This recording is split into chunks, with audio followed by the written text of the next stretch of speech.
Hi friends, welcome back to my channel. ఈరోజు మీకు ఈ సీరియల్లో ఏం జరిగిందో తెలుసుకోవాలి అనుకుంటున్నారా? అయితే వెంటనే మనం సీరియల్లోకి వెళ్ళిపోదాం. ఇక కావ్యని కిడ్నాప్ చేసిన సంగతి అప్పు చెప్పడం కోసం ఇక రాజ్ వాళ్ళ ఇంటి బయటే అటు ఇటు తిరుగుతుంది. ఇంకా ఎప్పటికీ రాజ్ రాకపోయేసరికి పోలీసులకి ఫోన్ చేసి చెప్పాలని నిర్ణయం తీసుకుంటుంది. ఇక ఇంతలో రాజ్ కార్ రావడంతో ఇక రాజ్ని చూసి బావా అని పరిగెత్తుకుంటూ వెళ్ళి, ఏంటి బావా ఫోన్ స్విచ్ ఆఫ్ చేసి పెట్టుకున్నావు అని అడగడంతో, ఇంతకీ ఏమైంది, నా ఫోన్ ఛార్జింగ్ లేక స్విచ్ ఆఫ్ అయింది అని అడగడంతో, అక్కని కిడ్నాప్ చేశారు అని ఇంకా కావ్య గురించి అప్పు చెప్పడంతో ఒక్కసారిగా రాజ్ షాక్ అయిపోతాడు. ఏంటి, ఏం మాట్లాడుతున్నావు? కళావతిని కిడ్నాప్ చేశారా? అసలు కిడ్నాప్ చేయాల్సిన అవసరం ఎవరికి ఉంది అని, అయినా మీరెందుకు అటెళ్ళారు అని అడగడంతో, అది బాబా, మేం మాయని వెతకడానికి వెళ్ళాం, కానీ అక్కడ కొంతమంది రౌడీలు అక్కని కిడ్నాప్ చేసి ఒక వ్యాన్లో ఇంకా మాయ కోసం వెళ్ళామని, ఇంకా అనుకోకుండా అక్కని ఎవరో ఎత్తుకుపోయారని అప్పు చెప్పడంతో, ఎవరెత్తుకెళ్లారో నీకు తెలుసా? వాళ్ళని చూసావా? అసలు ఏ జీప్లో తీసుకెళ్లారు అని చెప్పి రాజిక అప్పుని అడగడంతో, బావా వాళ్ళని నేను ఇంతకు ముందు ఎప్పుడూ కూడా చూడలేదు, పైగా వాళ్ళు అక్కని బలవంతంగా వ్యాన్ ఎక్కించుకెళ్ళడం చూసా, వాళ్ళతో పాటు ఒక పెద్దావిడ కూడా ఉంది, ఆవిడే అక్కని వ్యాన్లో ఎక్కించింది అని చెప్పి ఇక అప్పు చాలా క్లియర్గా రాజ్కి అయితే చెప్తుంది. రాజ్ మరి ఆ వ్యాన్ నెంబర్ ఏమన్నా అని అనడంతో ఇక వెంటనే అప్పు తన ఫోన్లో తీసిన ఫోటోని రాజ్కి చూపిస్తుంది. ఇక రాజ్ పోలీసులకి ఫోన్ చేసి అప్పు తీసుకున్న వ్యాన్ నెంబర్ని మెసేజ్ పెడతాడు. ఇక అది చూసిన పోలీసులు, సార్ మేము ఇంకా సేపట్లో ఇన్ఫర్మేషన్ ఇస్తాం అని చెప్పి ఇంకా అతను కాల్ కట్ చేస్తాడు. ఇంకా రాజ్ అయితే అప్పుతో, అసలు మీకు బుద్ధుందా? మీరు మాయని పట్టుకోవడం ఏంటి? పట్టుకొని ఏం చేస్తారు అని అడగడంతో, ఏమో బావా నాకదేం తెలీదు, అక్క రమ్మంటే అక్కడికి వచ్చాను, నేను వచ్చేసరికి ఆ రౌడీలు అక్కని ఎత్తుకుపోయారు, నాకిప్పుడు ఏం చేయాలో అర్థం కావట్లేదు, నువ్వే ఏదోటి చెయ్యి బావా అని చెప్పి ఇంకా అప్పు అయితే రాజ్తో చెప్తుంది. ఇక ఇద్దరు కూడా అదే ప్లేస్కి బయలుదేరతారు. ఇంకా పోలీసులు కూడా ఆ పెట్టిన నెంబర్ ఉన్న వ్యాను ఎటు వెళ్ళిందో మొత్తం చెక్ చేస్తూ ఉంటారు. ఇక ఇక్కడ చూస్తే గొడవ సద్దుమణిగాక కళ్యాణ్ తన గదిలోకి వెళ్ళి ఫోన్ చూసేసరికి అందులో అప్పు నెంబర్లు కనిపిస్తాయి. అప్పు ఏంటి ఇన్నిసార్లు కాల్ చేసింది? అసలు ఏమై ఉంటుంది? తను ఇందాక వచ్చినప్పుడు కూడా తను ఎందుకో చాలా టెన్షన్గా కనిపించింది, పైగా అన్నయ్య కోసం వచ్చానని చెప్పింది. అప్పు ఏదో ప్రమాదంలో ఉందని నాకు అనిపిస్తుంది, వదిన కూడా కనిపించట్లేదు అని చెప్పి ఇక కళ్యాణ్ ఆలోచిస్తూ వెంటనే అప్పుకి కాల్ చేయడం మొదలు పెడతాడు.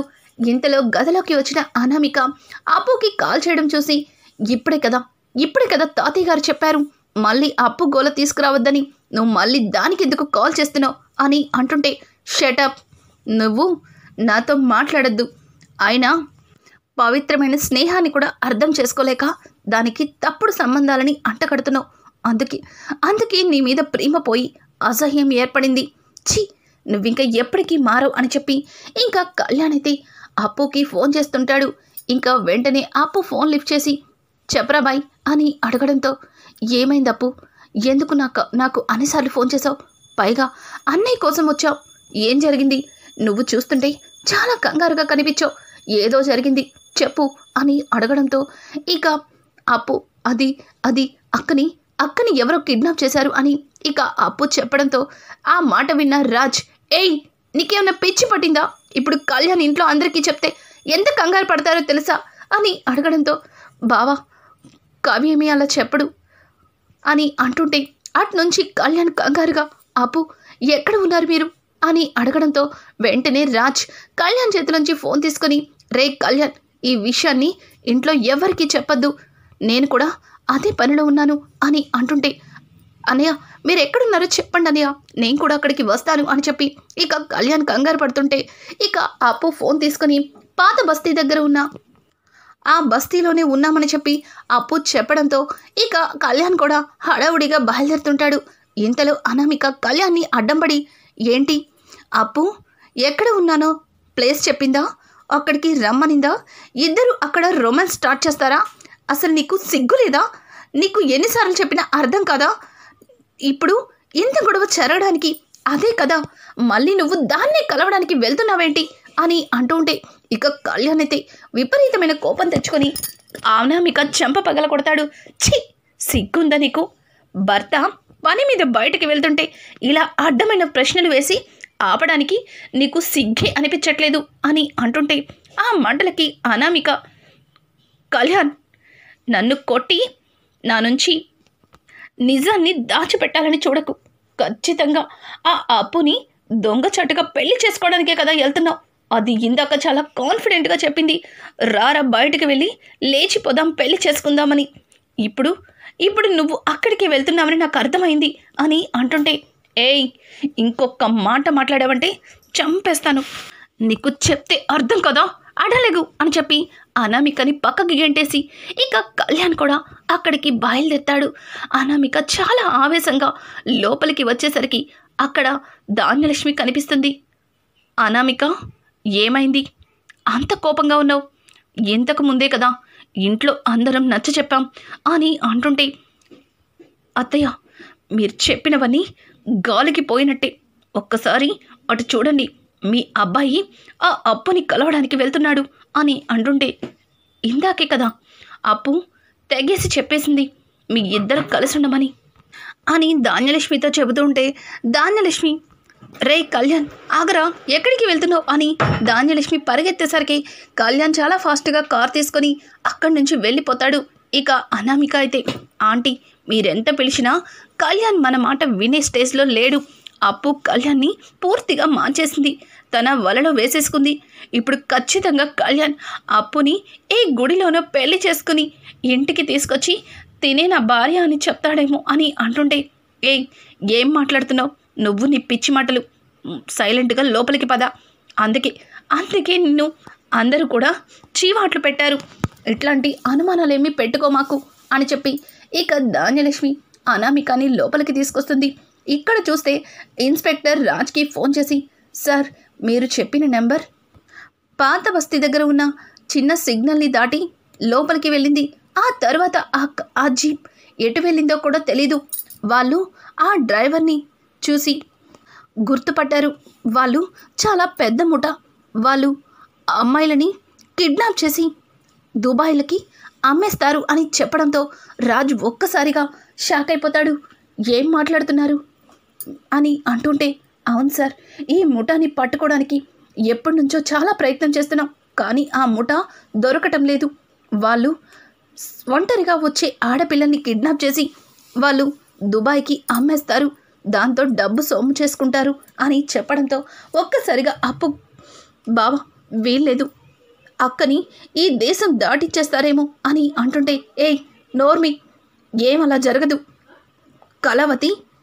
కళావతిని నా నుంచి ఎవ్వరూ విడతీయలేరు అని చెప్పి ఇక రాజ్ మాట్లాడుతుంటే, అవును, ఉన్నన్ని రోజులు కూడా ఒక్కసారి కూడా అక్కతో ప్రేమగా మాట్లాడింది లేదు, కానీ ఇప్పుడు ఎవరు విడతీయలేరని పెద్ద పెద్ద మాటలు చెప్తున్నారు, చూడు అని చెప్పి ఇక అప్పు అయితే బోరుని ఏడ్చేస్తుంటుంది.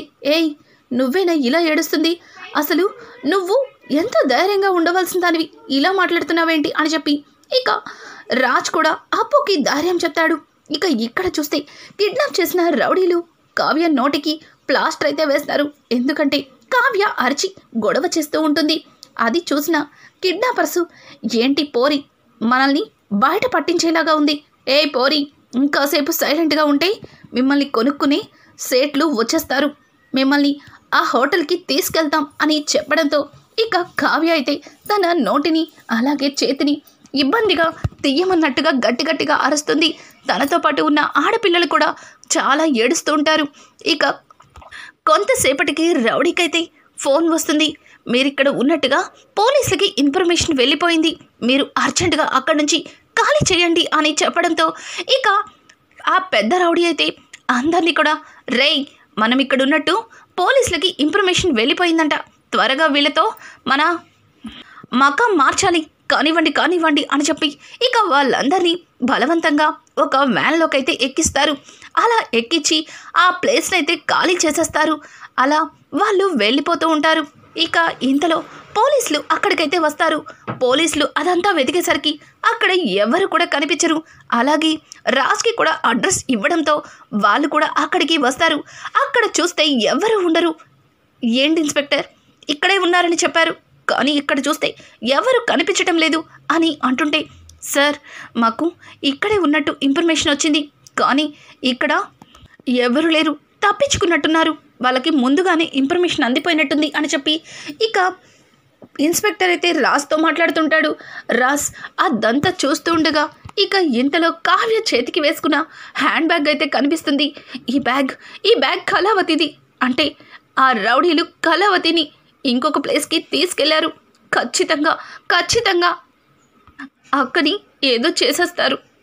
అక్కని అమ్మేస్తే మళ్ళీ అక్క అని చెప్పి ఇక అప్పు మాట్లాడుతుంటే, ఏయ్ పిచ్చి పట్టిందా? కళావతిని నేను బ్రతికుండగా తనని నా నుంచి ఎవ్వరూ విడతీయలేరు. నా కళావతిని నేను కాపాడుకుంటాను అని చెప్పి ఇక రాజ్ అయితే అక్కడి నుంచి బయలుదేరతాడు.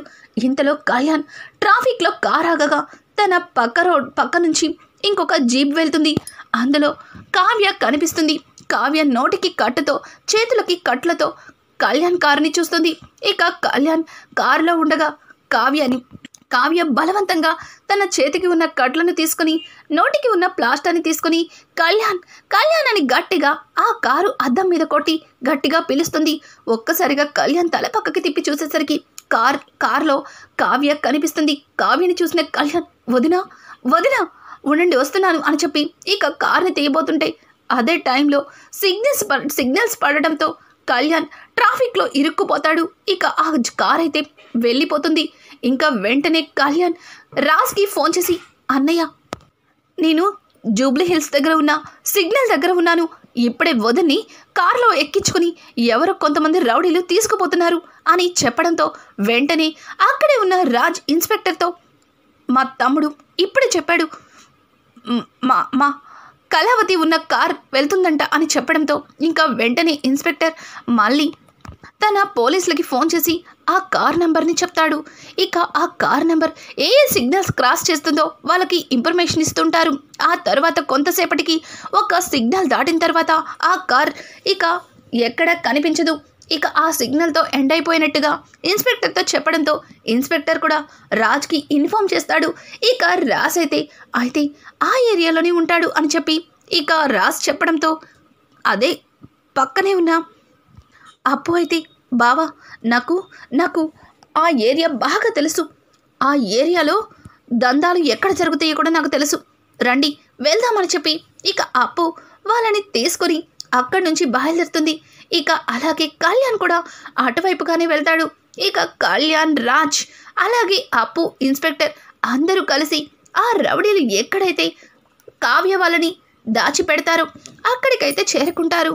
ఇక రాజ్ అలాగే అప్పు దొంగచాటుగా లోపలికి వెళ్తుంటారు. ఇంతలో కళ్యాణ్ కూడా లోపలికి వెళ్ళి కావ్య పరిస్థితిని చూసి తట్టుకోలేక ఒక పెద్ద కర్రని తీసుకెళ్ళి ఒక రౌడీ తల పగల కొడతాడు. ఇక కొంతమంది రౌడీలు వెంటనే వచ్చి కళ్యాణ్ని కూడా పట్టేసుకుంటారు. ఇంకా అప్పు అలాగే రాజ్ దొంగచాటుగా కిటికీలోంచి చూసేసరికి అక్కడ కళ్యాణ్ని కట్టిపడేసినట్టు కనిపిస్తుంది. ఇదేంటి కవిని కట్టిపడేశారు అంటే అక్క కూడా ఇక్కడే ఉండుంటుంది, అక్క కోసం వచ్చిన కవిని కట్టేశారు బావా అని చెప్పి రాజ్తో చెప్పడంతో ఇక రాజ్ మరింత కోపంగా ఆవేశంగా ముందడుగు వేయబోతుంటే, బావా ఇప్పుడు ఆవేశపడే టైం కాదు, అక్కని అలాగే కవి గారిని మనం కాపాడుకునే టైం అని చెప్పి ఇక అప్పు అక్కడి నుంచి దొంగచాటుగా లోపలికైతే వెళ్తుంది. ఇక ఇంతలో ఒక గదిలో నుంచి కొంతమంది ఆడవాళ్ళ ఏడుపులు అలాగే పెడగొప్పులు వినిపిస్తాయి. ఇదేంటి ఈ గదిలో ఒక్కరు కాకుండా చాలామంది ఉన్నట్టు అనిపిస్తుంది అని చెప్పి ఇక కిటికీలో నుంచి చూసేసరికి అక్కడ కొంతమంది ఆడవాళ్ళు చాలా ఏడుస్తూ, మమ్మల్ని వదిలిపెట్టండి, మీకు దండం పెడతాం, మీకెంత డబ్బు కావాలన్నా మా డాడీ వాళ్ళతో మాట్లాడి ఇప్పిస్తాం, మమ్మల్ని వదిలిపెట్టండి అని వాళ్ళల్లో ఏడుస్తుంటే వాళ్ళ మధ్యలో కావ్య మాత్రం చాలా కాన్ఫిడెంట్గా బాధపడుతూ కూర్చుంటుంది. ఇంకా కావ్యని చూసిన అప్పు అక్క అక్క అని పిలవడంతో ఒక్కసారిగా కావ్య అప్పుని చూస్తుంది. అప్పుని చూసిన కావ్య, అప్పు వచ్చేసావా, నువ్వు వస్తావని నాకు తెలిసే అని ఇక వెంటనే లేవబోతుంటే అప్పుడే ఒక రౌడీ వచ్చి, ఏయ్ ఇంకా సేపట్లో మీరు ఈ ఇండియానే దాటి పూర్తిగా వెళ్ళిపోతారు. ఇక ఆ ఏడుపులు పెడగొప్పులు ఆపండి, ఎవరైనా ఏడ్చారంటే కాల్చి పడేస్తాను అని చెప్పి అతను గన్తో షూట్ చేయబోతుంటే ఇంతలో రాజ్ వెనుక నుంచి వచ్చి తన నెత్తి మీద ఒక్కటిస్తాడు. ఇక వెంటనే కావ్య పరుగున వచ్చి రాజ్ని హక్ చేసుకుంటుంది. నాకు తెలుసండి, నాకు తెలుసు మీరు నా కోసం వస్తారని అని అంటుంటే నువ్వు మాత్రం నాకు తెలియకుండా చెయ్యవలసినవన్నీ చేసేసి ఇదిగో ఇలా రౌడీలతో ఇరుక్కో అని చెప్పి రాజ్ కావ్యని అరుస్తుంటాడు. ఇక కొంతమంది రౌడీలు రాజ్ మీదకి కొట్టడానికి వస్తుంటారు. ఇక రాజ్ వాళ్ళతో ఫైటింగ్ చేస్తూ ఇంకా అక్కడ ఉన్న ఆడవాళ్ళందరినీ కాపాడతాడు. అలాగే కళ్యాణ్ని విడిపించుకొస్తుంది అప్పు. అయితే అదే టైంలో ఒక వ్యక్తి వెనక నుంచి రాజ్ని కొట్టడానికి రావడంతో ఇంకా కళ్యాణ్ అయితే అతన్ని గట్టిగా నెట్టేసరికి పక్కనే ఉన్న ఇనుప రాడ్డు మీద పడిపోతాడు. అతను అలా ఇనుప రాడ్డు మీద పడేసరికి ఆ రాడ్డు పొట్టలో గుచ్చుకొని స్పాట్లో చనిపోతాడు. ఇక అది చూసిన రాజ్, కావ్య, అప్పు ముగ్గురు షాక్ అయిపోతారు. కవి ఏంటిలా చేసావు అని అంటుంటే ఇక కళ్యాణ్ అయితే కంగారు పడుతూ లేదు నేనేమి ఇదంతా కావాలని చేయలేదు అని చెప్పి ఇక కళ్యాణ్ అయితే కంగారు పడుతూ ఉంటాడు. ఇంతలో పోలీసులు అయితే వస్తారు. పోలీసులు అక్కడ ఉన్న రౌడీలందరినీ అరెస్ట్ చేస్తారు. అలాగే ఆ పక్కన చనిపోయిన రౌడీని చూసి పోలీసులు కళ్యాణ్ని అరెస్ట్ చేయబోతారు. ఇక ఇంతలో అప్పు కవికేమీ తెలీదు, అతన్ని చంపింది నేనే అని చెప్పి ఇక అప్పు అయితే ఆ కేసుని తన మీద వేసుకుంటుంది. అప్పు నేను చేసిన తప్పుకి నీకు శిక్ష పడ్డమేంటి? లేదు అది చంపింది నేనే అని చెప్పి ఇద్దరు వాదనలాడుతూ ఉంటారు. ఇక అలా కావ్యనైతే మొత్తానికి రాజు అయితే కాపాడతాడు. కానీ ఇక్కడ అప్పు జీవితం పోలీస్ స్టేషన్లో కేసుల మధ్యలో ఇరుక్కుని తన జీవితం నాశనం అయిపోతుంది. ఇంకా అప్పుకి పెళ్లి జరగదు, పెళ్లి చేసుకోవడానికి ఎవ్వరూ ముందుకు రారు. ఈ గందరగోళంలోనే కళ్యాణ్ అప్పు మెడలో తాళి కడతాడు. అసలు కళ్యాణ్ అప్పు మెడలో ఎందుకు తాళి కట్టాడు, అసలు ఎందుకు కట్టవలసి వచ్చింది? రానున్న ఎపిసోడ్స్ అయితే మరింత ఇంట్రెస్టింగ్గా మారబోతున్నాయి. ఈ వీడియో మీకు నచ్చినట్టయితే లైక్ చేసి సబ్స్క్రైబ్ చేసుకోవడం మాత్రం మర్చిపోకండి. Thanks for watching. Hi friends, welcome.